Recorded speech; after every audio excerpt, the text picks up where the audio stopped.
Estamos en Trazos de Estudio con Verónica Luznik. Toma uno. A través del arte se puede ayudar a mucha gente y se puede ayudar a que la gente sea un poquito mejor o que se cuestione algo, que tome una decisión acerca de algo que no estaba seguro, que se anime. Entonces, vamos, que hagan, que haya muchos artistas. Creo que es una manera de sanar a la sociedad, ¿no? Una sociedad que haya mucho arte, donde se apoya el arte, se apoya el cine, se apoya el teatro, se apoye... Va a ser una sociedad más sana, más pura, ¿no?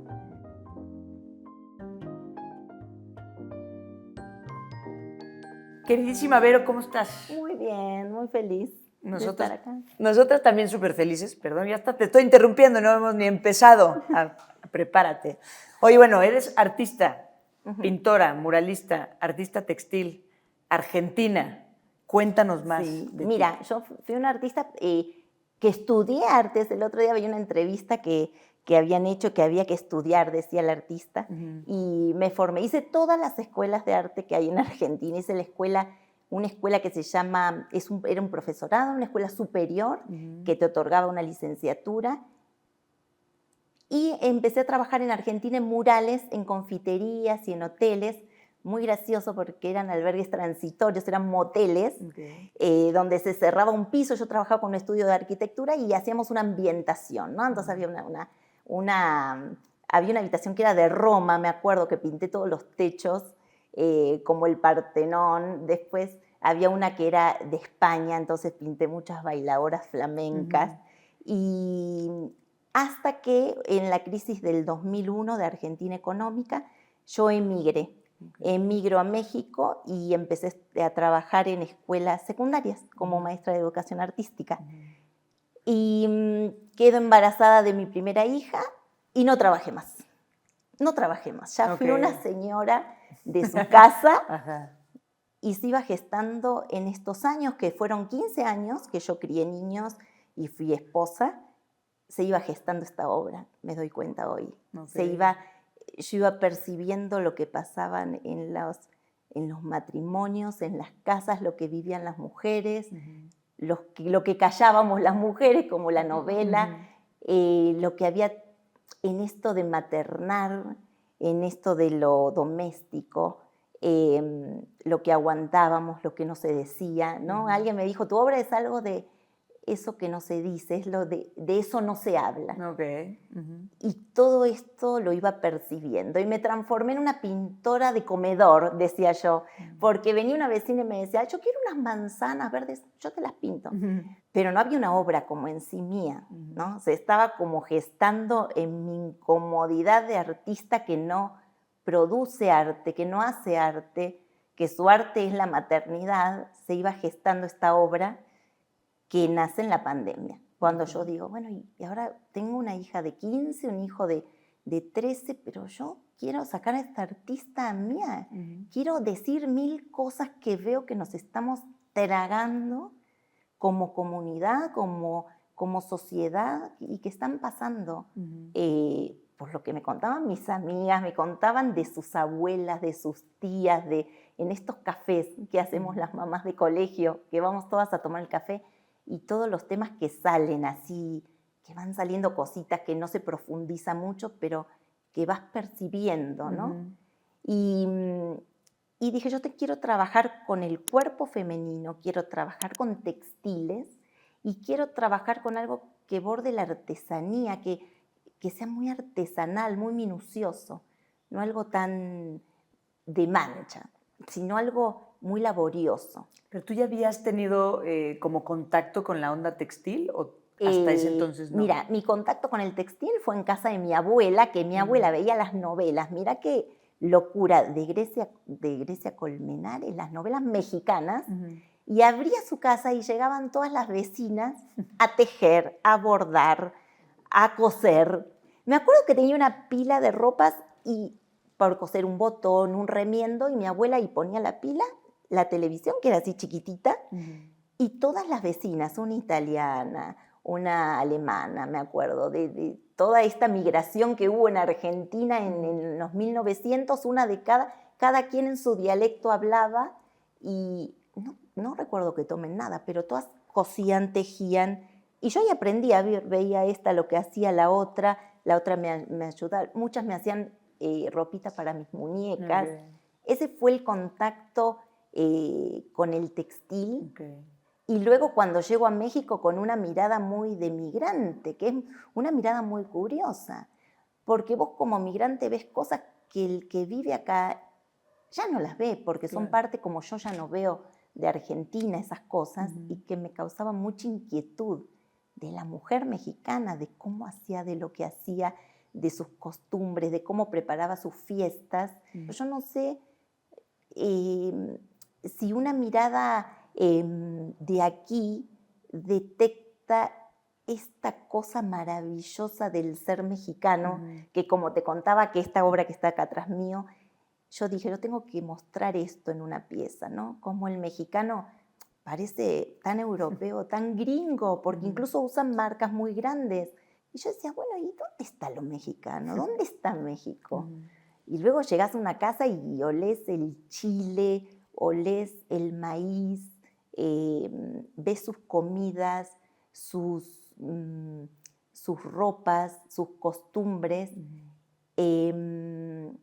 y decís, esto es México, pero hay que, está como por debajo, ¿no? ¿En qué momento, cómo poco a poco te fuiste dando cuenta, como dices, quitando capitas y encontrando lo intrínseco del mexicano? Bueno, pues Sí, yo creo que era paulatino, era de a poco. Ujú. Y era conforme ibas entrando como en confianza con las familias y te invitaban a sus festividades, a su rancho, a sus festejos. Y ahí en lo íntimo de esa familia ibas viendo al México, pero al México tremendo, o sea, con el color de México, con la cultura mexicana tan fascinante. Yo digo, ¿cómo esto no se ve? No se ve a simple vista, ¿no? Está como oculto. Y bueno, y hice esta pieza que está la Virgen de Guadalupe y por la parte de adelante está la diosa Ixchel maya, que representan toda la feminidad y todo esto tan femenino, tan, digamos, tan también del hogar, ¿no? Del tema de la transmisión de la cultura, que no es la cultura que agarramos en la academia, sino esta cultura de la comida, del textil, de los olores, de las leyendas, de los cuentos que pasan de generación en generación, de las historias. Y bueno, así nació esta pieza. Al final te conté cómo era. Y así es la serie, esta serie que llamo Pieles. Justo, quería saber, porque es una maravilla, al final tenemos aquí 4 ejemplos de esa serie que ahorita nos vas a contar más, que como dices, se llama Pieles. Pero nos estabas diciendo antes el cómo en algún momento, ya estando acá, después de tener a tus hijos, después de 15 años, empiezas a pensar, yo necesito transmitir, necesito esto por medio ya no solo de pintura, sino de textil. O sea, ¿cómo justo llegas a concebir esta serie? Mira, algo que tenía claro era que tenía que estar el cuerpo. Y el cuerpo de la mujer. Y el cuerpo al final me doy cuenta que era el mío. Era mi propio cuerpo, ¿no? Y cómo ese cuerpo iba viviendo cada cosa que le pasaba. La primer pieza fue esta que es un homenaje, la de la espalda bordada a mi abuela. Entonces yo decía, bueno, primero le quiero agradecer todo esto que me trajo la abuela y que me convocó a hacer estas piezas. Y le voy a hacer una piel que es ella. Y así siguió. Después, como mi abuela había tenido una operación de pecho, dije, una pieza se merece hablar del cáncer, ¿no? ¿Y de qué es lo que está pasando con las mujeres, con el cáncer de mama? Y se llama Palabras Guardadas. Entonces es una pieza que tiene una parte toda de bolas, donde hay cosas que nos callamos, ¿no? Y que no decimos, cosas muy mínimas, como te pedí que me escucharas, ¿por qué no me llevaste donde te pedí? ¿Por qué hoy no me saludaste? Me sentí mal y no me preguntaste cómo estabas. Como que nos vamos tragando. Y hice una encuesta así en WhatsApp. ¿Qué te callaste hoy? ¿Qué no dijiste hoy? Bueno, hoy no le dije a mi hijo que se podría levantar y entonces iba bordando en tela las frases y las metía en las bolas que tiene el vestido.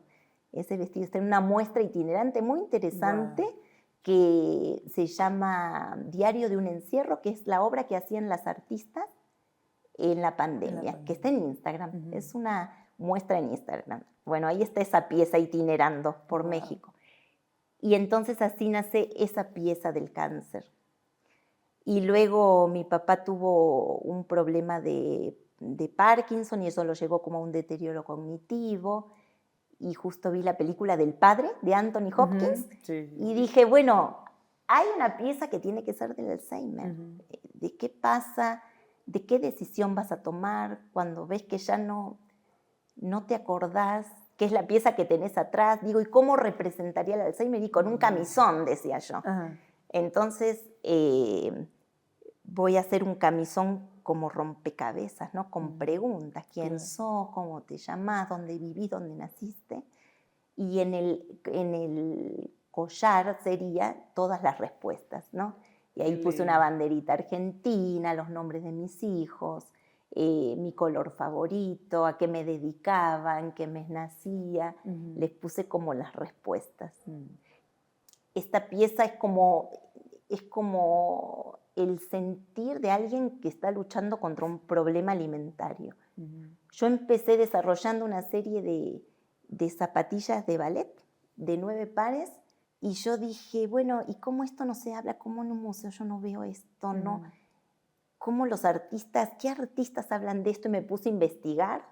Hay muchos, hay muchos, pero yo decía, yo lo quiero hacer de un modo que una niña se acerque a eso y diga, ¿qué está pasando con esto? Y entonces dije, bueno, ¿qué grupos pueden tener problemas de salud? Bueno, las modelos, pero modelos, ¿cómo buscaba trabajar sobre algo que me retrotraiga al modelaje? No, dije, las bailarinas. Entonces voy a trabajar sobre zapatillas de ballet. Y le empecé a poner, bueno, la primera fue todo cuántas niñas mueren, o mujeres y hombres también al día, una muerte que cada 3 horas por un problema de alimentación o algo aparejado por el problema de alimentación. A veces un ataque cardíaco, ¿no? Por la deficiencia de hierro o de algo.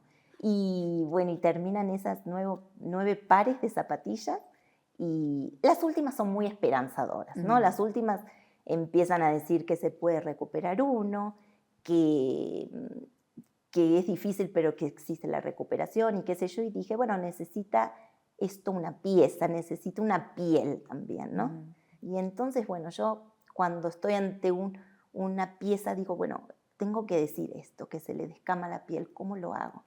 Y bueno, lo hago con pétalos, se los voy a bordar a la falda, y así un poco es mi proceso, ¿no? Primero, ¿qué quiero decir? ¿Y cómo lo quiero decir? ¿Lo quiero decir de una manera dura o lo quiero decir de una manera suave, que no se note, así por arriba? Bueno, esto lo digo, algunas cosas decido decirlas por arriba y otras al grano, ¿no? Hay una zapatilla de ballet que se le clava un cuchillo y que hace poquitos días, la semana pasada, unos chicos fueron a Coyoacán, que vieron un mural que pinté y se metieron en el Instagram, eran bailarines. Y en ese día, no sé, 200.000 chicos republicaron esa zapatilla de ballet que tiene un cuchillo atravesado y decían, gracias porque esto es lo que sentimos. No sé qué habrán entendido, después les expliqué, digo, no, gracias a ustedes, porque esto me hace que mi trabajo tenga sentido, ¿no? Porque el artista trabaja y a veces perdés un poco ¿para qué estás haciendo esto? ¿Por qué estás haciendo esto? Me encanta incluso que justo, como decíamos hace rato, nace desde ahí, ¿no? Quizá de una forma muy, pues muy adentro y muy sin saber, ¿no? Muy inconsciente, pero desde ahí nace. Y estás esos 15 años después, como dices, en silencio, pero observando, sintiendo, no sé si tal vez escribiendo o si de alguna forma mantenías registro de todo eso que estaba pasando, que hasta que llegó ese momento lo tengo que sacar. ¿Cómo fueron esos 15 años en que no lo hiciste, pero sí, porque al final lo estabas cocinando de forma consciente o inconsciente, pero estaba en proceso, ¿no? Pero ¿cómo vives esos 15 años? Yo creo que no encontraba cómo hacerlo, como que no encontraba cuando me voy acercando un poco al arte conceptual, ¿no? A este tipo de arte, y cuando ahora con todos los feminismos resurge el arte textil, porque las artistas textiles trabajan desde hace muchos años, pero en silencio. Cuando empiezan a aparecer piezas textiles, y yo digo, claro, así lo puedo hacer. De esta forma puedo mostrar lo que quiero, con este lenguaje, de esta manera. Y lo que se iba cocinando, no, era en la absoluta tristeza de no poder decirlo, de estar como un artista que no puede pintar, ¿viste? Que está como agobiado y anulado y desesperado por expresarse. ¿Cuál fue el parteaguas? O sea, ¿qué pasó en ese momento en el que dices, es este el momento? ¿Hubo algo que detonara el, ahora sí? Hubo la pandemia, que los primeros días de la pandemia me decido a contactar a un curador y un clínico de arte que hay en Argentina, que una amiga artista me decía, pero llama a Fabio, llama. Y dije, lo voy a contactar.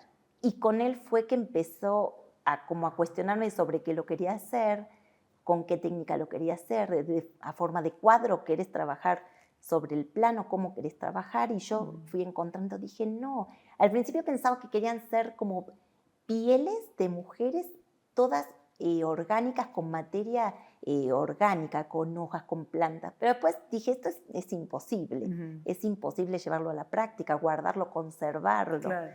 Entonces así se fue como yendo hacia el textil. Okay. Yo te tengo una pregunta.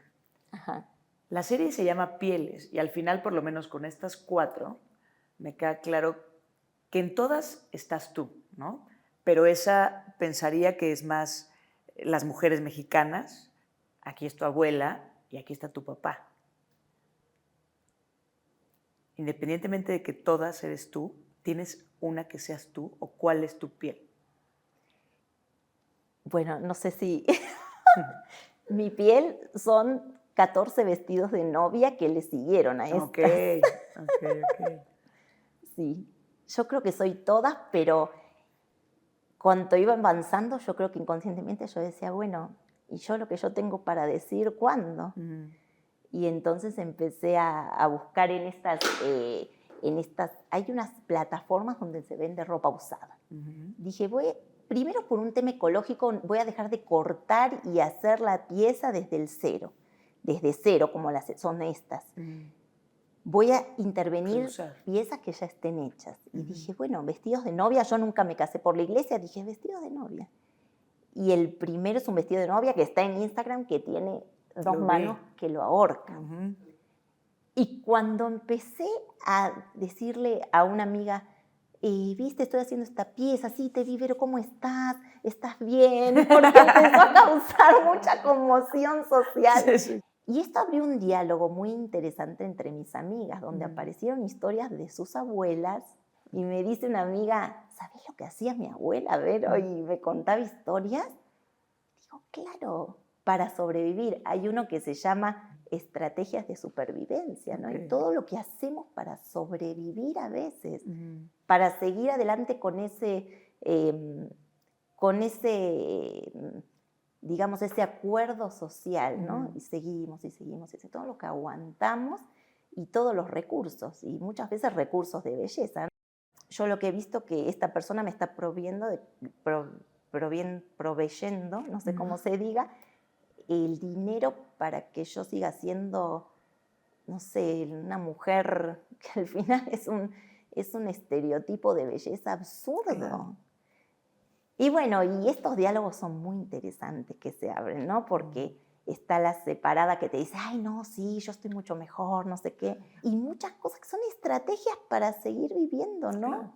Y seguir manteniendo un matrimonio, decía yo. Y ese es mi gran cuestionamiento, fue mi gran cuestionamiento de estas piezas. Y luego hay 2 piezas finales que ya son muy amorosas, ¿no? Muy de resurgir de la mujer, de esto de autovalorarte, de quererte, de ser quien se te dé la gana de ser, como seas. Oye, a ver, feminista al final, ¿no? Y ahorita hablamos 2 segunditos del patriarcado.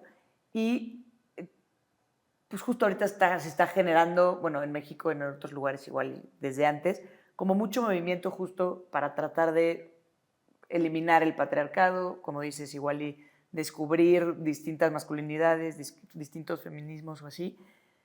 Tú como mamá tienes una hija y también un hijo. O sea, ¿qué le has enseñado, cómo has educado a tu hijo, bueno, incluso a tus hijos, como para tratar de cambiar esta realidad o este sistema en el que... Soy una malísima feminista, como dicen en Fleabag, en la serie Fleabag. Malísima feminista, pero entonces he tomado cartas en el asunto y sí, me empecé a interiorizar de los feminismos. Estoy en un, se llama Laboratorio de Arte y Género, que coordina Lorena Wolfer, una artista impresionante mexicana, porque yo decía, ¿y cómo los feminismos? ¿Y cómo? ¿Y qué es lo que luchan? ¿Y por qué luchan? ¿Y cuáles son sus peleas, sus cuestionamientos? Y me di cuenta que sí, me tenía que preparar para educar en equidad, porque también mi casa era sumamente machista. Y ahí me di cuenta que al final el feminismo fue sostenido por nosotras mismas. Claro. Y la mujer sostuvo el feminismo. Si no hubiera el machismo, si no hubiera existido. Que así nos criaron y así sostuvimos. No, ya por lo menos ya estamos hablando de eso cada vez más y ya nos estamos cuestionando, ¿no? Claro. Porque está mal, tanto está mal el primero las damas, como está mal el primero los hombres que trabajan. O sea, no es ni uno ni otro. Claro. No tendría que por qué ser. Yo tampoco puedo con él. A la mujer no se le toca ni con el pétalo de una rosa. Ni a la mujer ni al hombre. O sea, no tendrías por qué estar pegando uno ni a otro, ¿sabes? O sea, porque el momento en que dices a la mujer ni con el pétalo de una rosa, estás haciendo más chiquita a la mujer. Claro. ¿No? Claro, porque es más indefensa. Es más indefensa. Entonces, desde ahí estamos mal. Pero siento que es justo... Los dos estamos inmersos ahí. Y sin duda a la mujer le ha tocado la peor parte, pero sí también creo... Híjole, aquí siempre me regañan muchas. Pero sí también creo que los hombres se llevan una parte que tampoco está padre, ¿no? La de los hombres no lloran, está espantoso. Claro. ¿No? El cargar con el peso de la familia, el económico, el justo solo salir a trabajar. Como tú dices en su momento, tenemos que hacer equipo. Pero creo que ojalá y el arte nos ayude a esto en todas las esferas de la vida, ¿no?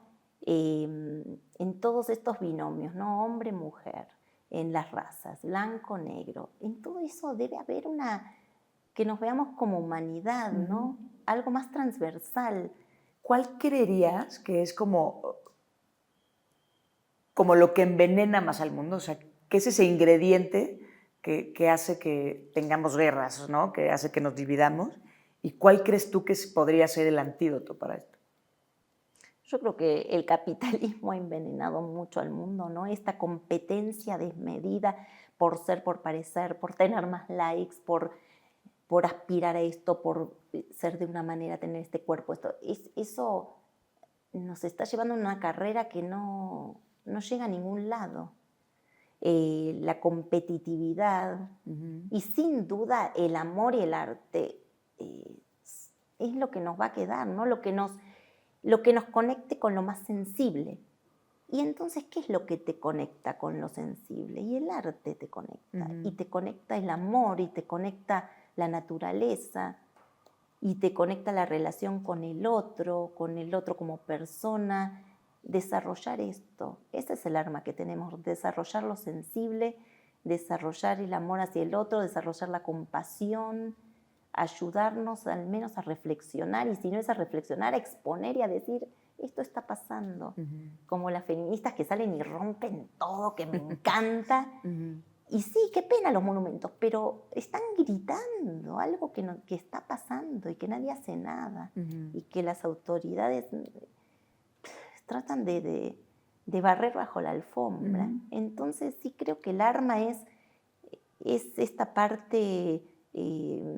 más espiritual, ¿no? Más que nos vincule como personas en igualdad de sexo, de raza, de nacionalidad, de todo. Nos pregunta Eduardo de Siga, ¿cuál es tu mayor temor en la vida? Es una buena pregunta. Yo creo que perder a mis seres queridos. Perder a mis seres queridos, sí. Y la otra nos pregunta, Vero, perdón si digo mal tu nombre, Vero Shonho. ¿Qué sientes al pintar o al estar haciendo tu arte? O sea, en el momento que lo estás haciendo, ¿qué sientes? Eso es algo muy lindo y creo que está en todos los libros, tampoco voy a ser original, que es que perdés la noción del tiempo y conectás con algo muy loco, muy lindo, como que estás en otra dimensión, pero estás ahí, estás, ay, ahora voy a hacer esto. Y a veces me pasa cuando bordo, que sí llega la hora de buscar. Es la hora de buscar. No, espera, llego tarde, espérame, Nacho. Como que perdés, entras en un trance. Creo que le pasa a los bailarines, a los actores, a todos. No estoy siendo original, pero sí entras en un momento que tampoco tenés hambre ni sueño y que capaz que son las 2 de la mañana y dices, no, ya me voy a dormir porque lo termino mañana. En lo que nos mandaste de tu información, habla de esta parte de la neurociencia de la creatividad. Bueno, eso es una parte como más científica que yo abordé cuando empecé a investigar lo de la arteterapia y cómo se podía hacer terapia a partir de las prácticas artísticas.